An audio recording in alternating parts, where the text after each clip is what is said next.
One of the more powerful realizations I've had, both in business and life overall, is that what we do to win today and what we do to position ourselves to win tomorrow, they're often very different things. And we've probably all experienced this in some capacity. We get sucked into the cycle of doing, becoming so task-oriented that we don't make time to step back and ask, which direction do I want this ship to go? Because sure, we have to keep it afloat, and we have to keep it afloat now. But also, we have to navigate. The ship's role isn't solely to float, right? It's a transportation mechanism, a vehicle. Where are we going? And so the question becomes, how do we balance the two? I came across an awesome book by Benson called Your Most Important Number. And I'm about halfway through, but already finding a ton of value that I'll be sharing in the future, primarily around positioning your business for success. And one of the first things the book discusses is the difference between what Lee calls eating and dreaming. Eating being the things we need to do now, to take care of matters that are essential for today, the things that need to get done. So using the same metaphor, actions to keep that boat afloat. And then there's the dreaming, which is essentially doing things now that help position the organization for success in the future, down the road. It's asking, what can I do today that will ensure we are winning tomorrow? So boat metaphor, it's planning for storms that may arise later in the journey. It's analyzing the best destinations and charting the course. And here's what really struck me. Lee suggests, based on his consulting, that ideally leaders should be, I believe the number was 80% dreaming and 20% eating. So yeah, doing what has to be done today, obviously, but largely focused on positioning the organization and themselves for success in the days to come. And what he's found is that very often out in the world, that ratio is flipped. People are so consumed by the day-to-day that the future takes a back seat to the nuance and the quote-unquote putting out fires of the present moment. We're spending 80% of our time eating. Now, like most things, this is not one size fits all. Say frontline manager at a factory is not going to be 80% dreaming and 20% eating. Their task requirements are different. But the point remains, it's imperative that we, in some capacity, utilize our resources now to look ahead. I don't know if I've ever told this story, but I always joke around with my brother about it. When we were kids in Southern California, we'd have these basically battles on the beach, right? Where we'd go down to the hard sand right in front of the water, and we'd each build these little wall/fort type things, maybe 20 feet apart from each other. This is like emulating World War I type stuff. And then we'd make cannonballs out of sand and just throw the sand at each other, right? So in a way, this is a perfect metaphor because we would always be juggling, on one hand, building the fort that would protect us from the other person, so dreaming. And then on the other hand, I mean, those things hurt, right? We'd have to, in real time, be dodging incoming sand simultaneously to building that wall, right? So, the eating. And he's a bit younger than me, so admittedly, this wasn't really fair. But regardless, he would get so consumed with throwing sand that his wall would be really cheaply made. At the beginning, I'd be trying to make this really solid base foundation, and he would just be pelting me with this stuff, and it was brutal. But as time went on, I'd build that wall higher and higher. Eventually, it would be lights out for him. He'd have nothing to hide behind. The young buck was doing, let's say, way less than 80% dreaming. And so I'm no longer building castles in the sand. But as Thoreau said, now I'm looking to build them in the air, seeking to bring things into life that are merely ideas and concepts in my head. And naturally, this prompted me to ask, well, what's my ratio now? Because it sure feels like I'm doing a lot of eating. It sure feels like I spend a lot of time every day, dodging Mikey P's incoming sand cannonballs, right? Things are going to be different tomorrow than they are today. And to truly win, we need to be asking ourselves, how do we build that bridge from the present to the future? How do we lay out stepping stones that will allow an evolution in what we're doing?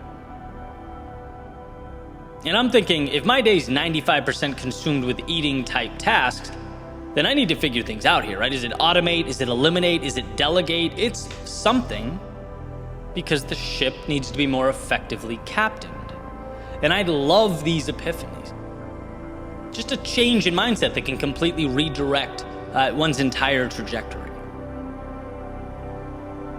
And it's funny, I was having a conversation earlier today with a friend about scaling and impact and growth. Another person I love to throw ideas back and forth to. And he asked me, well, Eddie, what are some of the ways your world within could make money? And I was like, oh, it's easy, right? And so I laid it all out in great detail, the ins and outs. And he says, that's awesome. But that's not the question I asked you. You answered a different question. You answered, how is the business making money now? I asked, how can it make money in the future? Boom, another epiphany. One of those instances where you catch yourself thinking small. And this isn't a knock on the work I'm doing now or the systems in place now. They're great now, but again, now isn't forever. If you have plans to add more value and create more impact, build more things, that has to be baked into your time and resource allocation. We all have to eat because we don't want to starve, but we also have to dream. Because if we're unable to look ahead, we simply will not be equipped to handle the turbulence of tomorrow, right? There's a duality to this game. And I think the ratio with which we're juggling the two deserves consistent attention and examination. Now, yeah, life is seasonal. There are times where keeping that ship afloat takes everything we have. But it's understanding that that is a season and not the way things are. Dreaming allows us to start moving in the right direction, even if it's one small step at a time. Building today piece by piece, something we can stand on tomorrow, a staircase to the version 2.0 and 3.0 and 4.0. The future depends on what we do today, and so we must create space for that seed to grow. We must chart the course and captain the ship to the next horizon.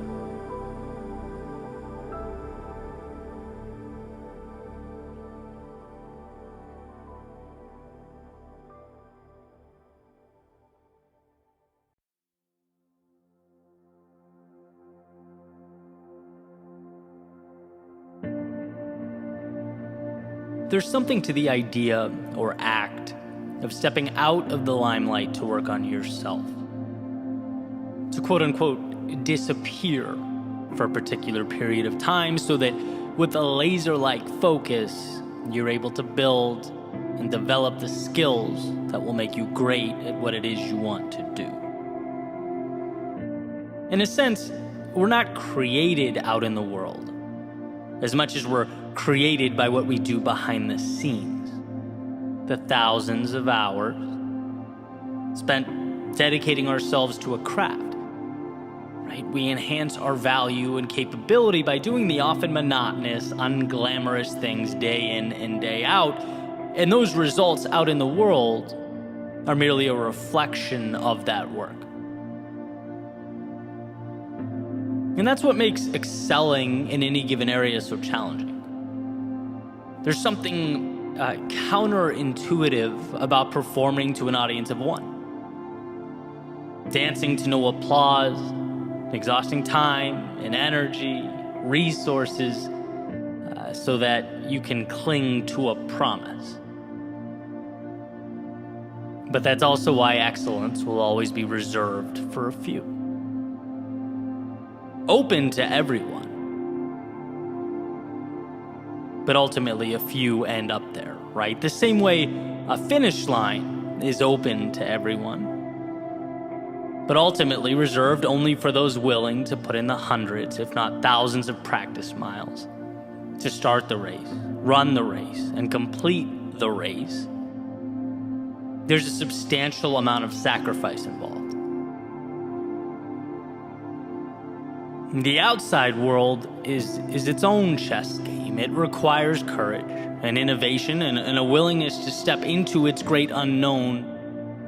But ideally, in doing so, one would be armed with the competency they've acquired when no one is looking. It's a result of their own dedication and commitment.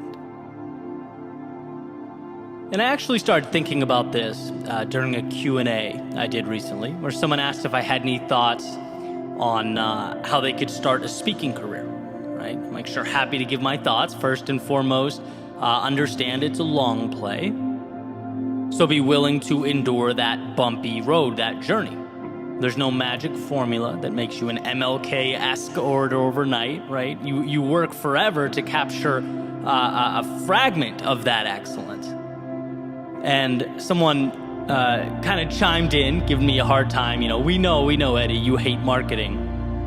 And I'm like, marketing? It took me a second to connect the dots.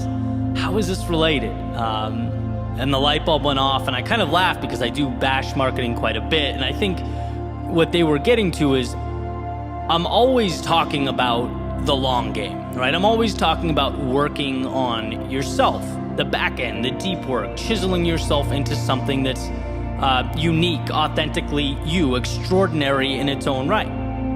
Or being so good, as the saying goes, they can't ignore you. But at the same time, it would be pretty ridiculous and stupid for me to say marketing is not important. Marketing's pivotal, ingrained in some capacity in everything we touch. You have to be able to effectively communicate why something is valuable, obviously. But I think there is a misconception and genuine misunderstanding in today's day and age with regard to adding value, with regard to rising to the top of a niche or making an impact. We see flashy posts and ads and videos and think, that's the target.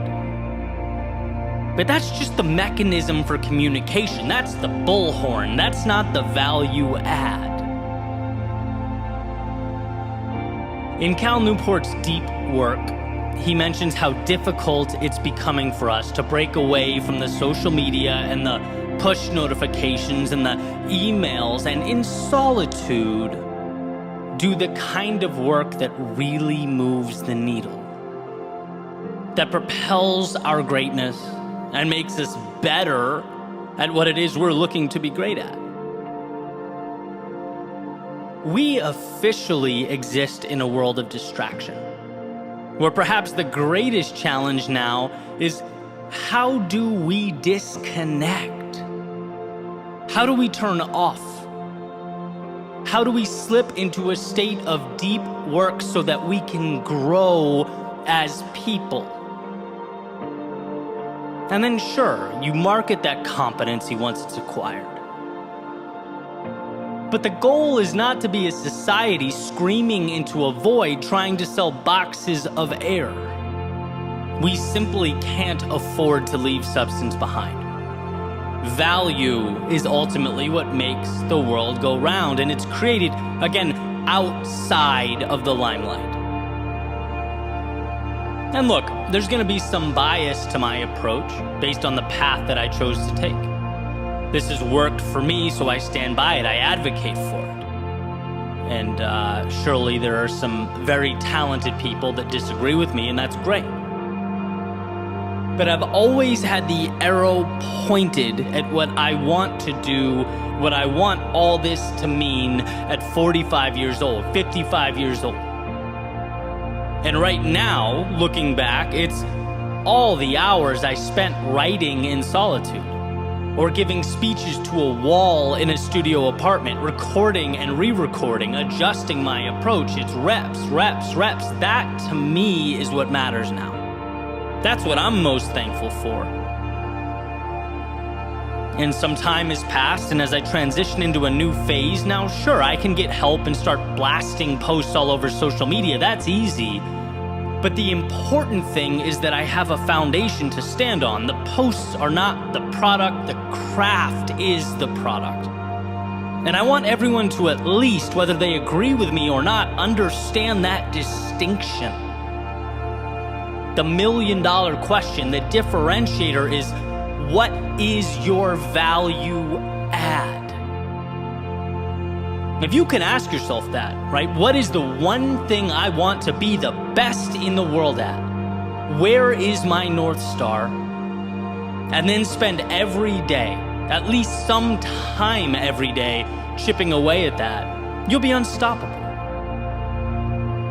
But truly chipping away. Not feeling the need to share every detail with an audience or capture every second of what you're building behind the scenes.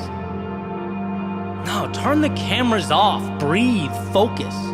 Be private for at least a portion of your day. I think you'll find in that space this beautiful opportunity to reflect and build and step into an evolved version of yourself.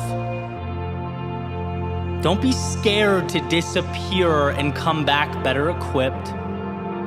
Don't be hesitant to go work on yourself. If you're talking substantive impact, true value add, it's always the people willing to put in the hours, to do the things that most people are not willing to do, target, identify the areas that make the difference, and then hammer those repeatedly. And look, I get it. You have to, in a lot of cases, give up some of the now in order to reach an ambitious goal in the future. It's a trade-off. It's hard. But life is about trade-offs. And maybe this message isn't for everyone, but if you're listening to this and you want to achieve some semblance of excellence in a given area, it's inescapable. It means falling in love with a pursuit that's time-intensive. It means showing up and putting in the hours, often for little short-term validation. It means solitude, because getting better is more important than attention. One of my favorite quotes is, "Confidence is earned." Well, you earn that confidence by showing up and committing to the things that truly matter, that make you stronger. Sometimes we must step back to leap forward, disappear as we are in order to reappear as we wish to be. Real work happens when no one is around you. Can you trust yourself enough to bet on that process? Believe in that road, in that journey? If yes, you'll position yourself for opportunities and experiences that exceed your wildest imagination.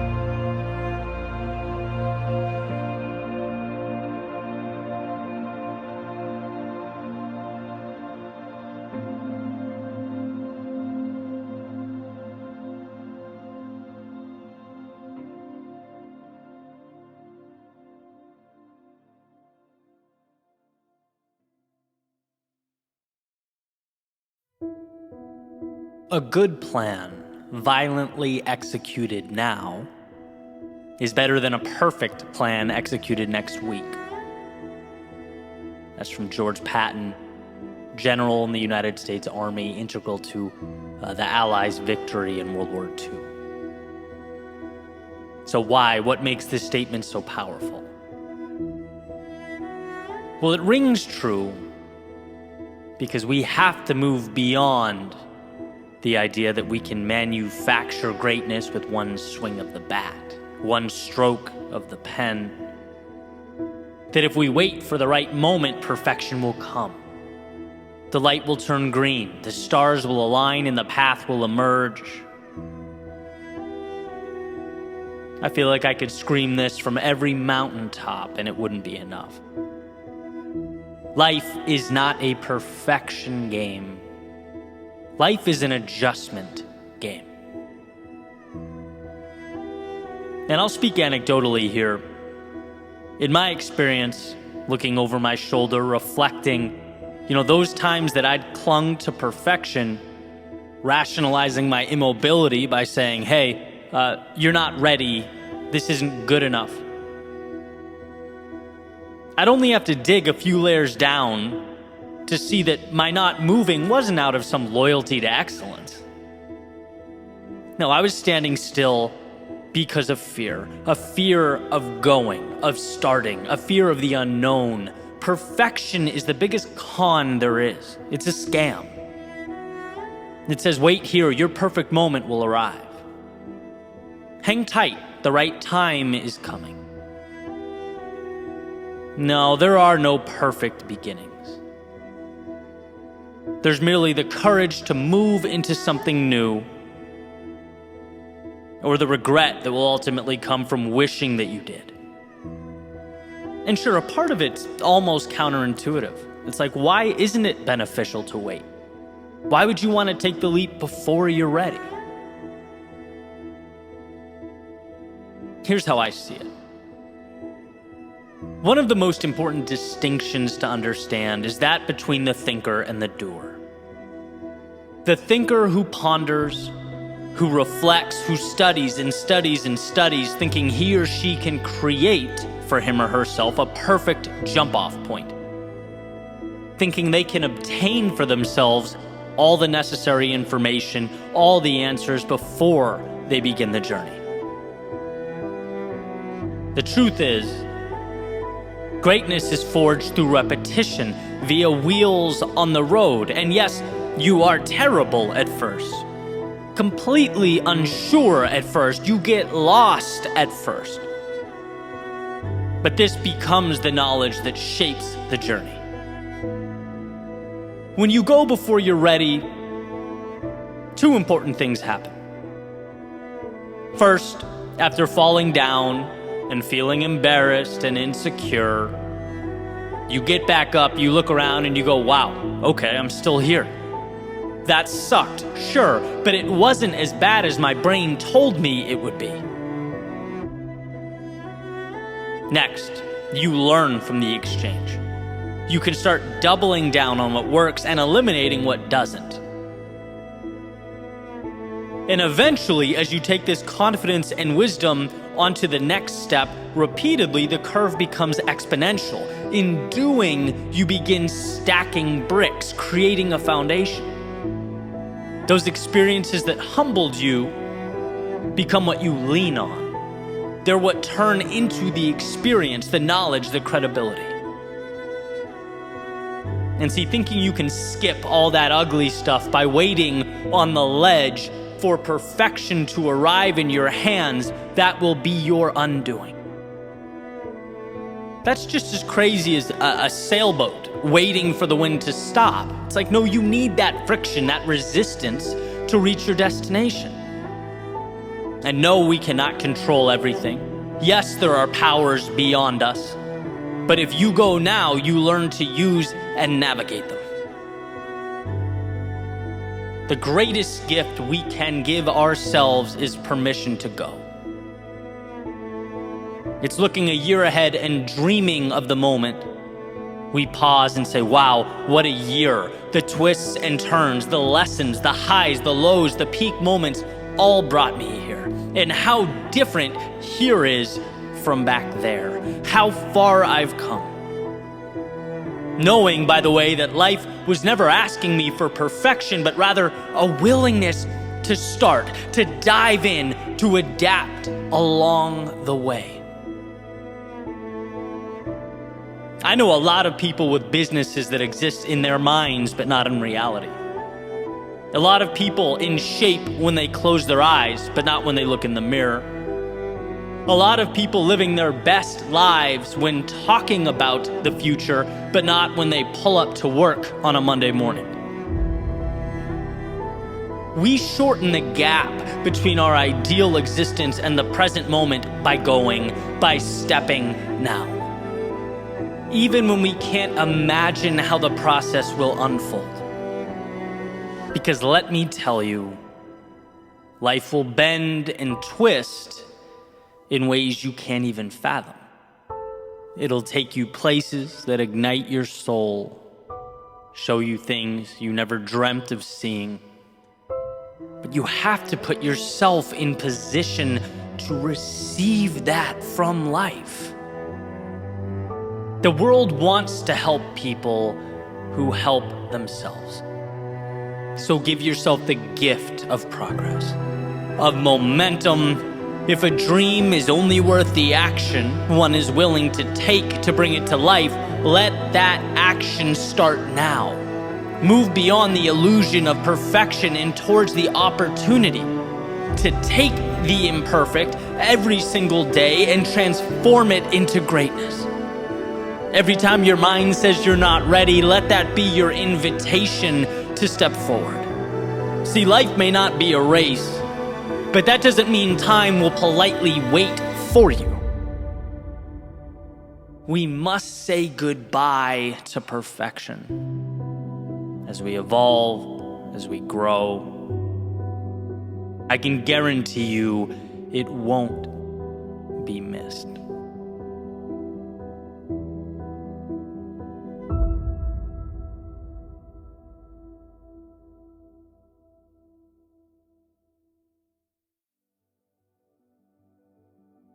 I was listening to Alan Watts the other day, and he was referencing a Zen parable, and he asked this question that I thought was pretty cool. He goes, when a flag is flapping in the wind, what's moving, the flag or the wind? The answer, neither. It's the mind that moves. It's how our minds interpret our experiences that create our realities.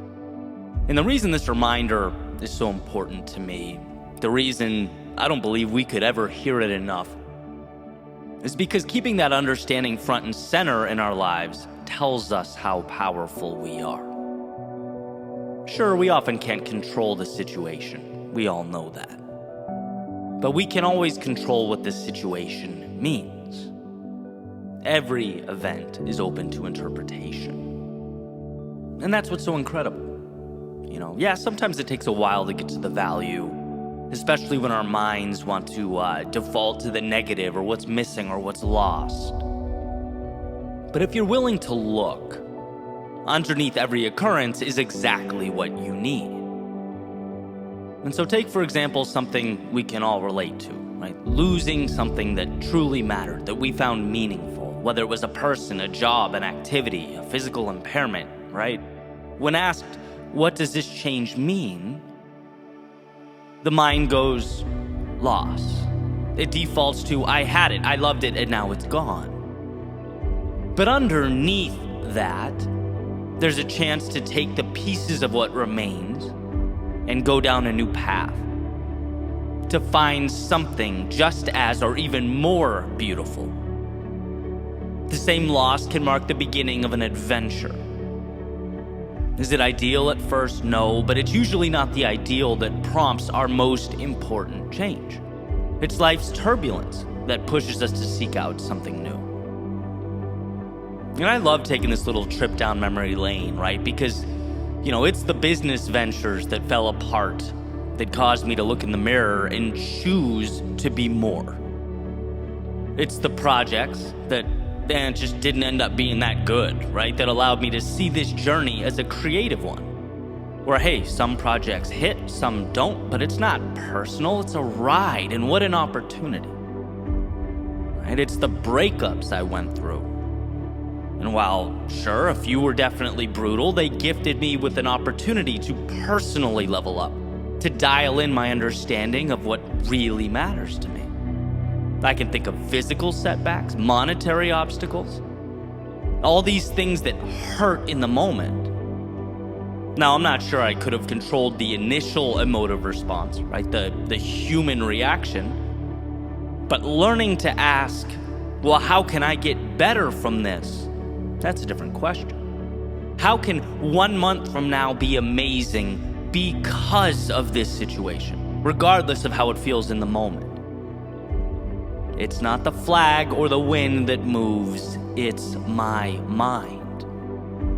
So how will I choose to paint the landscape around me? How will I choose to give meaning to the things that will ultimately comprise my reality? That's power. Now, I've always felt it easy to conflate, like, finding value in our lives with being happy all the time. But again, we're emotional creatures, and life can be challenging for all of us. I don't think it's possible to be happy all the time. That's not the goal. The true victory is in finding gratitude along the way, in pausing and asking, how can I take this seemingly unfavorable result and find a way to win from it? Because guess what? The sad truth is most people don't do that. Most people walk right by that stuff. Most people chalk up the L's as L's and leave the good stuff behind. If you know there's a win in everything, and you ask that your mind look for it, the reality you create will be one much different than someone undergoing the exact same circumstances with their eyes closed. Remember, it's the mind that moves. It's you who writes the script, who controls the narrative. And that's not a burden, that's a gift. It's what makes you more powerful than you could ever imagine.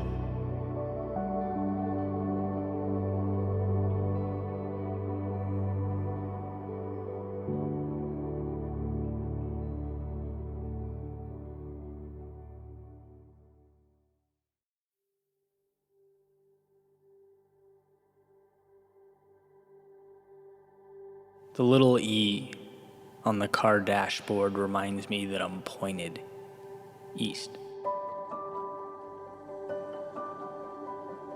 As I sit at the red light, perpendicular to Ocean Ave, staring out at the water, this is it. This is as far as I can go. There are no more streets or towns or cities. There can't be any more stops along the way, just miles and miles of ocean. And it's interesting for me to think about all the changes I've made up to now, growing up outside of Los Angeles on the opposite coast, relocating again and again, sometimes very targeted, methodical moves, sometimes just for the sake of change, but always moving, always going.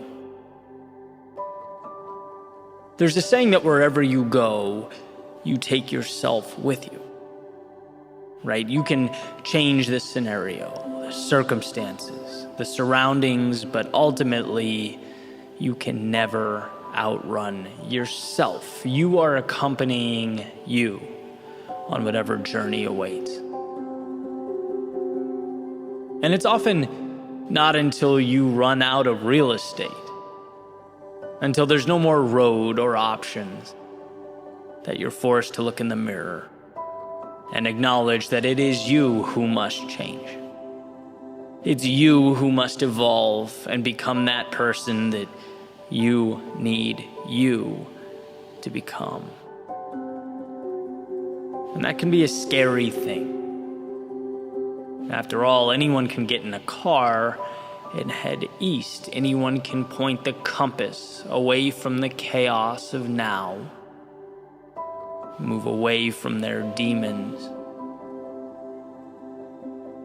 But how many of us can find the strength to look those demons in the eye? How many of us can make ourselves bigger than what attempts to weigh us down? All of us can, but how many of us do? Are we running to something or from something? Because there is a difference, and that difference is not small. One of my favorite speakers, Jim Rohn, when referencing our journeys through life, our push to make more of ourselves, he essentially said, it's not what you get at the other end.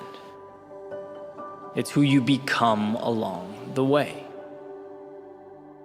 And I think, like everyone, I've forgotten that from time to time over the years, forgotten that value is not simply in going, but in becoming, in the courageous little steps that accumulate over time. Forgotten that the external world might inspire or excite, that change might invigorate the soul, that the road untraveled might remind me of life's beauty, but these externalities are only as valuable as you allow them to be. They're only opportunities if you decide them to be so. Change inspires. But will you let it inspire you to do that thing you know you need to do, but are terrified of doing? And that road, it might remind you of life's beauty. But will you let that reminder be your invitation to share your own beauty with the world, whatever that means for you? Can you be that vulnerable? Can you take that leap in the story of your becoming? See, it is incredibly easy to look out at the world and pinpoint its flaws. All those little problems and imperfections, they tend to jump out at us. But can you identify what you, yourself, need? Can you be courageous enough to ask those questions of yourself? What matters to me? What does a meaningful life look like to me? Where am I falling short? That is a conversation that needs to be had. And it needs to be had often. Otherwise, we will drive and drive and drive until we hit water and are forced to ask that question. Because it's interesting that when we don't pause and make the changes that need to be made, life has a way of ensuring that we do. But when it's mandated by life, it tends to be a lot messier, a lot more chaotic. At least than when we make the decision ourselves. But either way, we cannot run forever. Either way, we must step into a new pair of shoes and learn to walk confidently with them into the night. There are plenty of little mantras floating around out there, little pieces of advice, and perhaps it's best for us to weigh them each individually, see what meets our needs and fits our criteria. After all, life is not one size fits all. But one of my favorite among these is to do one single thing that scares you every day, and I'll tell you why. Because when we become conditioned to turning our backs on all the uncomfortable things in life, we cripple our prospects of a better tomorrow. It's synonymous with the seed refusing water, saying no to the very thing it needs most. And what should be noted here, one of the reasons it's so dangerous, is that saying no is incredibly subtle. It's not some big event or explosion. There's no fireworks show that occurs every time you walk away from what you need. No, it goes unnoticed. And again, one of the greatest challenges is quantifying that which we don't do. How do you measure that thing you walked away from? Well, unfortunately, you can't. You can't, at least until you're staring out at the Atlantic with nowhere to run, no more escaping on the agenda. You don't know until you're forced to pick the pieces up and make something of them. And I say this so that hopefully it can ignite that spark in your soul that you need most, whether you previously recognized it or not. I say this to remind you how much bigger you are than your problems, how you have the ability to transform all that exists around you when you transform yourself. There's a certain inevitability associated with how we see ourselves. And I believe this to be true at both the personal and the societal levels. Anyone can look in the mirror and see the past, where they've gone wrong, how inadequate and ill-prepared they are. But the courage to look in the mirror and see strength, to both identify and understand one's shortcomings, but know that you have the power to do something about it. To know that the times you fell or didn't make the cut, they don't indicate that the endeavor was all for naught or unequivocally wrong. No, there is so much good tied into your pursuit. So much beauty and courage ingrained in your soul. But imagine a life where you no longer run from the gaps, but close them. Imagine finding it in yourself to begin that hero's journey. And where you used to run to protect yourself, now you take the offensive to grow yourself. Where you used to avoid the possibility of failure, now you chase the possibility of victory. You can have that if you want to. You can be that if you choose to. And sure, you may never be able to outrun yourself, but you can always adapt yourself to be that person you always needed you to be. Sometimes we just need the reminder that we are strong enough. We do have what it takes. And that the thing that hurts us most in the short term not only saves us pain in the long term, but it becomes what we live for. It is where we find our meaning. And so perhaps this ocean before me is not there to remind me of my constraints, that I have no road left, but a reminder of just how often we measure using the wrong metrics.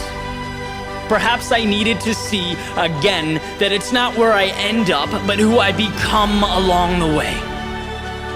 That when the internal self steps into the shoes it's been too intimidated to wear, that when the world within becomes the beacon you need it to be, the roads and the stops along the way, they matter a little bit less than the eyes that process it all, that decide what it means, how it will be utilized in the game of life.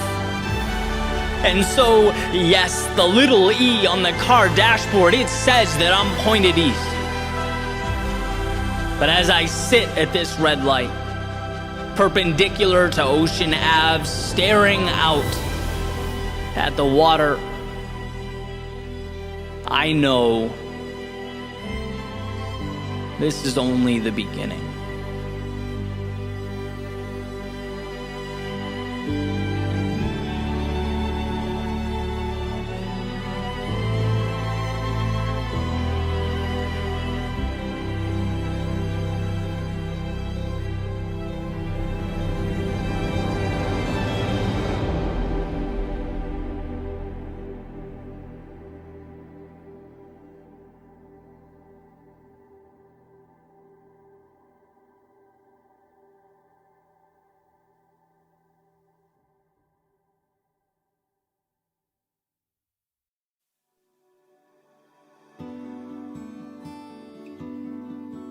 There's a quote from Naval Ravikant.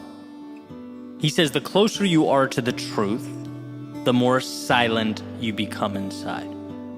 Found that interesting. Got an email recently from someone asking for my thoughts about their being overlooked for a promotion at their work. They say that they're dedicated, they work hard, they show up and execute. So what does the act of being overlooked mean? Well, like so many things, it's contextual, but let's play with it, right? What does feedback ever really mean? It means what you decide it does. Here's how I see the act of being overlooked, as this person expresses.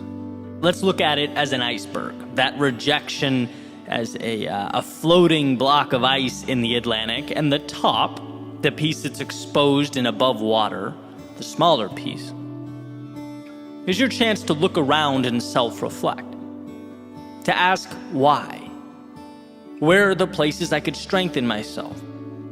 The gaps I could close and the spaces I could occupy. You know, disappointment, it causes us to self-reflect, and that can be a valuable thing.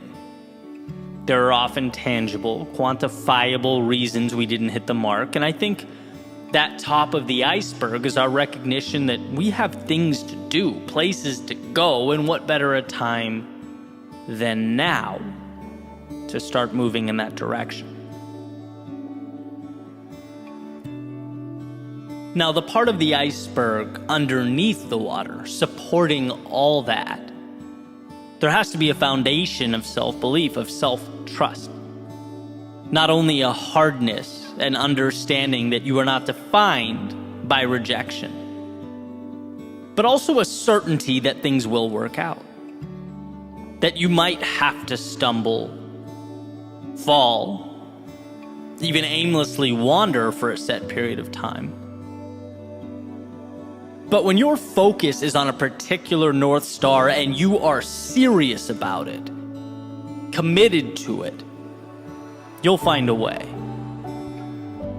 And being overlooked in any capacity is not defining, because right now is not an end. You decide where the end is. And there just so happens to be a lot of space between that point and where you stand now. The vast majority of an iceberg exists under the surface, and that's valuable here, because I believe that the differentiator when it comes to success and failure is how one internalizes the process and their place within it. If you know you're going to succeed, if you are confident in yourself and who you are, then the little wins and losses along the way tend to mean less. Getting overlooked in any capacity is a nice little bit of feedback, but in the grand scheme of things, it doesn't hold the weight we tend to give it when we're less sure of ourselves and the process. So let's get back to the quote. The closer you are to the truth, the more silent you become inside. Well, here Naval is stating in one of his podcast episodes that the wiser someone becomes, the more quiet or stoic they become. Referring to the character that I allude to all the time in this podcast, the loudest person at the table, right? Always talking or seeking attention. Often this character's overcompensating for something. And that's what Naval is, in my opinion, properly stating. But I want to hijack the quote a little bit, because I think this applies to our own mental chatter as well. When we are sure of ourselves and what we're doing, the internal dialogue is reduced. When we believe ourselves to be correct and in line with our values and our vision, the mind tends to be calmer. And I can use this YouTube channel and podcast as an easy example. Right? I have self-belief when it comes to my ability to do this. I've invested years and years and believe that over time it's become a strength of mine. So when that inevitable negative feedback or comment comes in, which happens, right? It's the internet. I take it for what it is. It's the tip of the iceberg. I assess whether there's any value to be extracted, and if there is, I put it in my back pocket. But the point is, I then move on. Because underneath the surface, under that tip of the iceberg, there is such a substantial amount of self-belief and determination in the process that negativity, it means very little. It doesn't define me. And that's the point that I aspire to cling to. And conversely, as counterintuitive as it seems, I think we should be the same way with positive feedback. Right? Like when nice things are said, it makes us feel good and we should be grateful, sure. But the idea is the same. Examine, pocket the feedback, and move on. Because if we rely too extensively on good feedback for our self-worth and our sense of identity, it's going to be hard to avoid doing the same thing when the other stuff comes in. It's about having a vision and trusting yourself, right? This is not you versus the world. This is you versus you, and we can't forget that. It's a person committed, determined, on fire in their purpose, collecting data along the way to something greater. And look, sometimes that data comes in the form of being overlooked. It highlights ways you need to make yourself stronger and better. But sometimes it validates and recognizes your greatness, the value you're already adding to the world. Either way, you're moving forward because it's who you are. And as long as you tell yourself you're going to win, and those 2 feet underneath you haven't stopped moving, you're putting yourself in position to capitalize on all the opportunity life has to provide. You are going to see the compounding of all those steps you took. The ones you took when it hurt, and the ones you took when it didn't. When you were sure and when you weren't. When you had all the energy in the world and when you barely got yourself through. All those times, they mean something. And it's the ability and desire to move forward regardless that becomes the determining factor. If you know that, the mind can be at peace. Life is happening for you, not to you. The obstacles become much needed information, and the victories further contribute to your momentum. It's all moving you closer to where you need to be.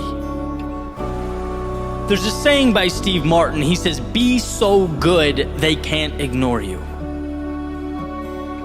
And that's not a point, it's a process, an evolution. It takes time, it takes patience, it takes self-belief. But trusting that mountaintop you're chasing also comes with a great sense of security. That this epic adventure is yours and yours alone. It comes with discovery, growth, joy, sadness, and everything in between, but it is yours.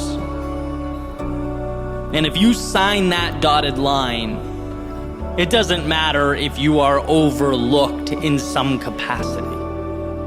No person or external event can take away what you know in your soul to be true.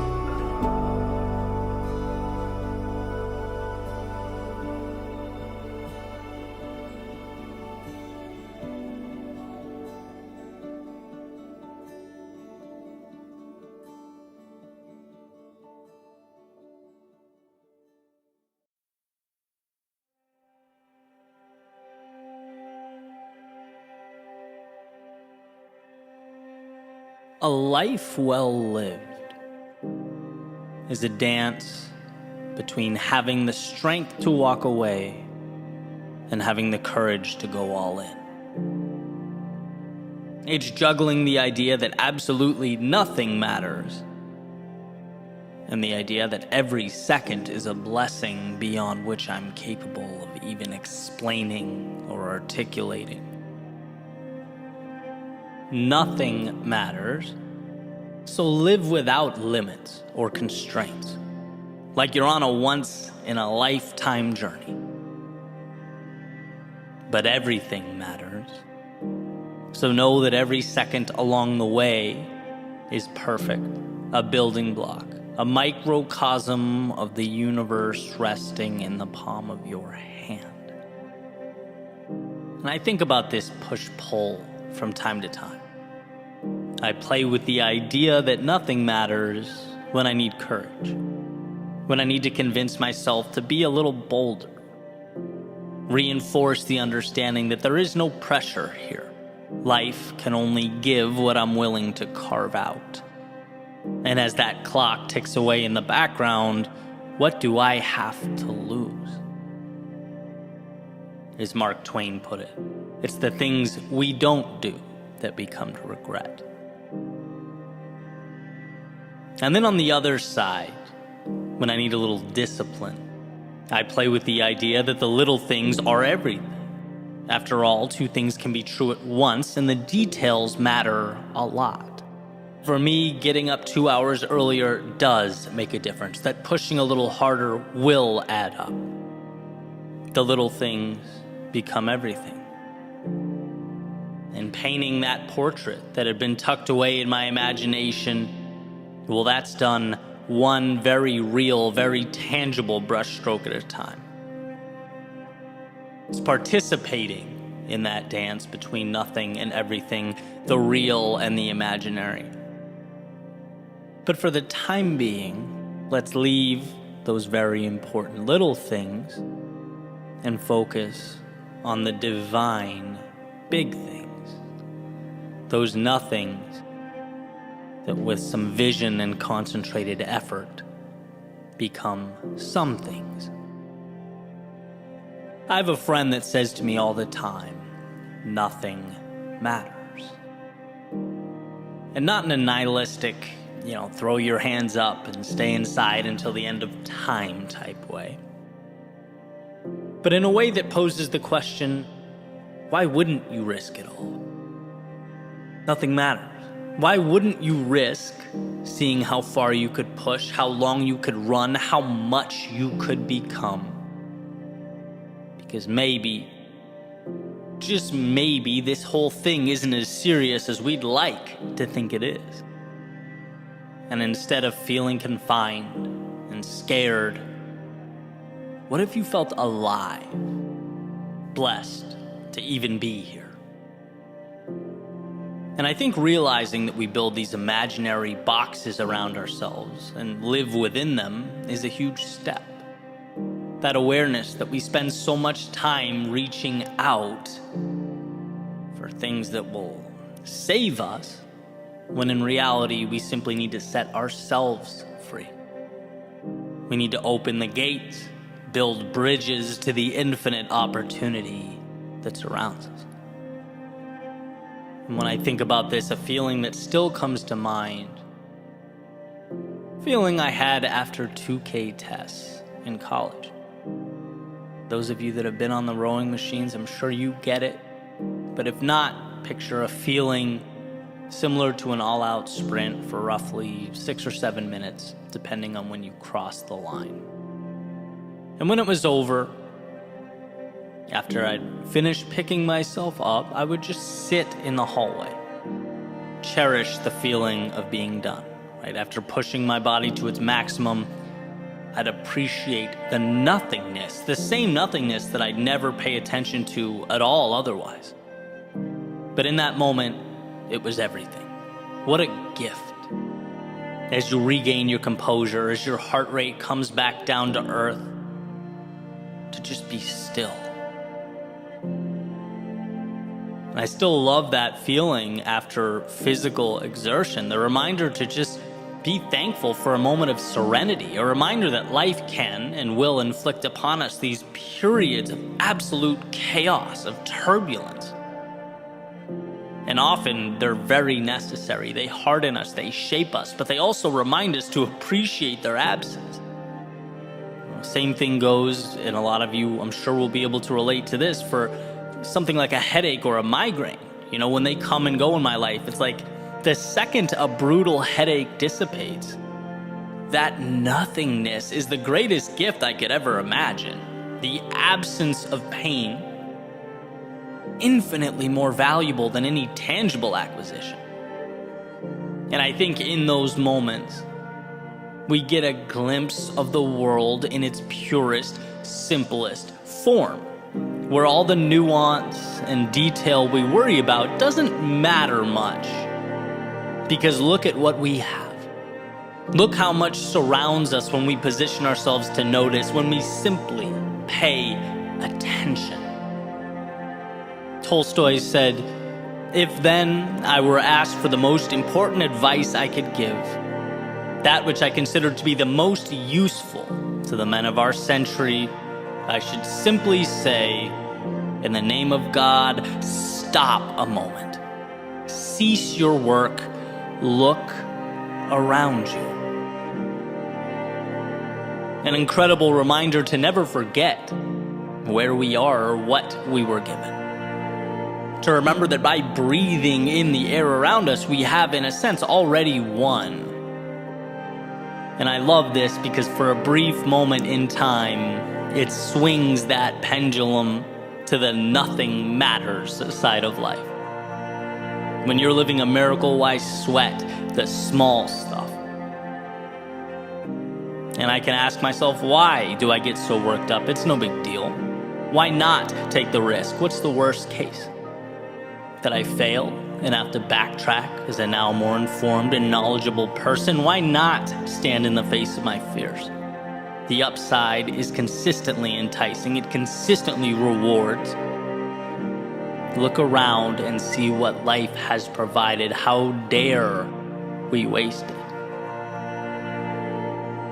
And with that said, I'd also be remiss not to include this little caveat. I'm careful with the words "nothing matters." Because even though in the context I've been using it for years, it's a positive, empowering thing. It's my reminder to push boundaries. I could also see how it begs the question, well, if nothing matters, why should I care? And so let's reframe. Because it's not that nothing matters, it's that nothing outside the scope of your worldview matters. It's the acquisition of freedom, addition by the subtraction of all those externalities we let hold us back. Because you know as well as I do, it's not really the externalities that shackle you. It's your thoughts about them. So open the gate to your mind, let the detrimental out, and keep the necessary and the ideal in.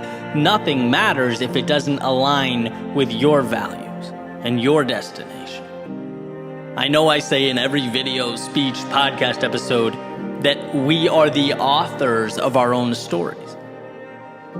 And it's because we craft our nothings and our everythings. It's because your universe, the one behind your eyes, it needs a maker every morning. And if you allow it, each sunrise can be your genesis, your own beautiful creation story. You have your hand on the dial. And so, amidst this world of infinite beauty and opportunity, look around you, soak it all in, ask yourself, what does freedom look like, feel like? Because you were put here to pursue that. And outside of those parameters, I believe that nothing matters. So why not live like it? Dream like it. Use the little thing in front of you to build the big things that have not yet arrived. Walk away when it's misaligned and go all in when you know in your soul it's right. There is everything to gain and nothing to lose.